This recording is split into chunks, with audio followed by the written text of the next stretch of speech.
ఎంత ఎక్కువ లాభాలు పొందాలా, మనం ఈ ట్రాన్స్పోర్ట్ వాళ్ళకి ఎట్లా మామూలు ఇచ్చి బయటపడాలా అనేదే ఆలోచిస్తారు కానీ వ్యవస్థ సేఫ్టీ గురించి ఆలోచన లేదు. ఇది highest political authority, they have to take action.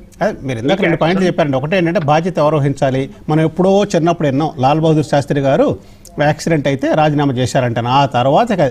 ఆ తర్వాత లేదు. తర్వాత ఇప్పుడు వచ్చేప్పటికి ఏంటంటే మీరు చెప్పినట్టు as rightly said they are not qualified. యుఎస్లో truck drivers are highly paid. ఎందుకంటే ప్రాణాలు ఇవాళ ఎంత విచారిస్తే మాత్రం ఈ ప్రాణాలు ఎందుకు తిరిగి వస్తాయా? ఆ నడుపుతున్న డ్రైవర్ ఏంటి, ఆడి క్వాలిఫికేషన్ ఏంటి, ఆడి కథ ఏంటి, పట్టించుకునేవాడు లేడు, చూసేటోళ్ళు లేడు. సుధాకర్ గారు. నమస్తే అండి. ఇక్కడ ఉన్న ప్యానలిస్ట్ అందరు కూడా నమస్తే. నిజంగా వెరీ ప్యాథటిక్ అండి ఇది. ఈ మ్యాన్ మేడ్ మిస్టేక్స్ అండి ఇవన్నీ. పూర్ణచంద్రరావు గారు చాలా డీటెయిల్స్ గా చాలా చెప్పారు. I demand resignation of the మన Telangana transport minister Ponnam Prabhakar. He may be my friend, but ఏంటంటే ఇట్స్ ఫెయిల్యూర్. రీసెంట్ గా కర్నూలులో జరిగింది దారుణం. It's absolutely man made mistake. It's only seating capacity ఉంటే స్లీపర్ కోచ్లు వెళ్తున్నారు. ఆర్టీ అధికారులు ఏం చేశారు? ఇప్పుడు ఇక్కడ కూడా ఏంటంటే ఇది ఈ రోడ్లో నేను చాలాసార్లు నేను సెల్ఫ్ డ్రైవ్ మీద వెళ్ళాను. చాలా రాజు ఎంత కర్వింగ్స్ ఉంటాయంటే, ఎంత కార్నర్స్ ఉంటాయంటే, చాలా ట్రాఫిక్ అసలు. మొన్న ఒక 6 చనిపోయారు. ఒక నేను కూడా 3-4 ఏళ్ల క్రితం చాలా దారుణమైన యాక్సిడెంట్ జరుగుతాయి. ఎందుకు they didn't develop it? I don't know. ఎందుకు దాన్ని రెక్టిఫై చేయలేకపోయారు? చాలా యాక్సిడెంట్స్ జరుగుతాయి. ఒక టైంలో భువనగిరిలో బాగా జరుగుతుంటే కనుక అప్పుడు మళ్ళీ ఫ్లైఓవర్లు కల్వర్ట్లు వేసి దాన్ని తగ్గించారు ఇసుక. కానీ ఇప్పుడు దానికి ఫిట్నెస్ లేదట. దాంట్లో 70 మెంబర్స్ ఉన్నారంటున్నారు.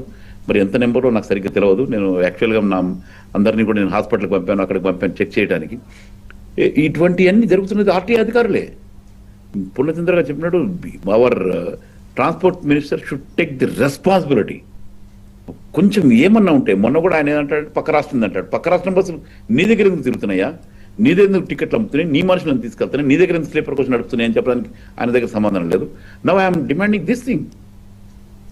కంకరలాడి, ఇల్లీగల్ కంకరలాడి వచ్చేసి అంత ర్యాష్ డ్రైవింగ్ తోటి ఆ రోడ్లో స్పీడ్ బ్రేకర్ లేకుండా ఆర్టీఐ అధికారులు అదుకుని అంత దాంట్లోకి వెళ్ళి గుద్దితే who is responsible for that? ప్రభుత్వమే దీనికి బాధ్యత వహించాలి. ప్రభుత్వమే. నిజంగా ఇది రోజుకి యాక్సిడెంట్ చాలా మంది చనిపోతారు. నేను I'm not denying that accident జరగవని కాదు, బట్ మ్యాన్ మేడ్ మిస్టేక్స్. ఆ రోడ్ అందరికి తెలుసు. అచ్చేవేళ రోడ్ ఎందుకు డెవలప్మెంట్ చేయటం తెలియదు. ఈ మధ్యన చాలా రిసార్ట్లు, అవి పబ్బులు, కాలేజీలు వందలాది వచ్చినాయి ఆ రోడ్లో. వికారాబాద్ వరకు అక్కడ వరకు వెళ్తే కనుక దాదాపు బ్రహ్మాండమైన డెవలప్మెంట్ ఉంది. Why our roads and building development department is not expanding that road? ఎందుకు చేయలేట్లేదు? సుధాకర్ గారు, బ్లేమ్ గేమ్ అండి. ఇప్పుడు నేషనల్ గ్రీన్ ట్రిబ్యునల్ నుంచి మాకు రాలేదు, మాకు ఎందుకంటే అక్కడ నుంచి ఇది రాలేదు, క్లియరెన్స్ రాలేదు, దాంట్లో అప్లై చేసి ఉంచాము. అందువల్ల అంటే కట్ అయిందా? ఒకళ్ళ మీద ఒకళ్ళు బ్లేమ్ గేమ్. మేము blame gaming sir, blame gaming. ఇప్పుడు ఆయన ఏదో 7 లక్షలు ఇచ్చి 5 లక్షలు ఇచ్చి చేతి దులుపడం కాదు. ఐ డిమాండ్ 1 crore కాదు, జస్టిస్ జరగాలి. నేను ఇంతకుముందు పార్లమెంట్ జరిగినప్పుడు కూడా 2012 October 30, ఇప్పటికి దాదాపు 12 years అయింది. కరెక్ట్గా ఏంటంటే 12 సంవత్సరాల తర్వాత మళ్ళీ రిపీట్ అయింది కేసు. అది Kurnool incident. The same way parliament నుంచి అక్కడ బెంగళూరు నుంచి వస్తున్న బస్సు ఇక్కడ మధ్యలో తగలబడితే, ఇక్కడ నుంచి వెళ్తున్న పడితే మధ్యలో తగలబడింది. Same problem, same issue. Purnachandrarao garu rightly said, technology ఇంత డెవలప్ అయింది sir. Recently I travel from the Canada to America. మనకి వాషింగ్టన్కి వచ్చినప్పుడు సెల్ఫ్ డ్రైవ్ చేస్తే దాంట్లో ఆటోమేటిక్ డ్రైవింగ్ సిస్టమ్ ఉంది. డ్రైవింగ్ హ్యాండిల్ పట్టుకోకుండా జరపగలిగిన టెక్నాలజీ ఉంది. ఎంత ఏఐ డెవలప్ అయింది. Still accidents are happening. ఎందుకు టెక్నాలజీ డెవలప్మెంట్ చేయలేకపోతున్నాం? ఎందుకు రోడ్డు యాక్సిడెంట్స్ తగ్గించలేకపోతున్నాం? ఎందుకు ఆ technology? Because of the corruption in the RTA department. Sir, 100 కోట్ల రూపాయల కరప్షన్ సార్ ఆర్టీఐ డిపార్ట్మెంట్లో. రైట్లీ సెట్ పూర్ణచంద్ర గారు చెప్పారు కదా, ఒక్కొక్క పోస్ట్కి కొన్ని లక్షల రూపాయలు తీసుకుని పోస్ట్కి వెళ్తున్నారు. They are minting money at the cost of the public. అందుకని అంటాను, this is the man made హత్యలు, దిస్ ద ప్రభుత్వ హత్యలు అంటున్నాను నేను. It's a government mistake. RTI అధికారులది. మీరు ఆర్టీఐ ఆఫీస్కి వెళ్ళండి ఖైరతాబాద్లో, 100 మంది బయట నిలబడుతుంటారు అది బయట మనకి ఇవ్వడానికి. మనకు కూడా మైండ్ సెట్ అయిపోయిందంటే మన జనాలు కూడా ఎలాగానే ఆ లైసెన్స్ ఆ లైన్లో ఎందుకు అనుకుంటారు.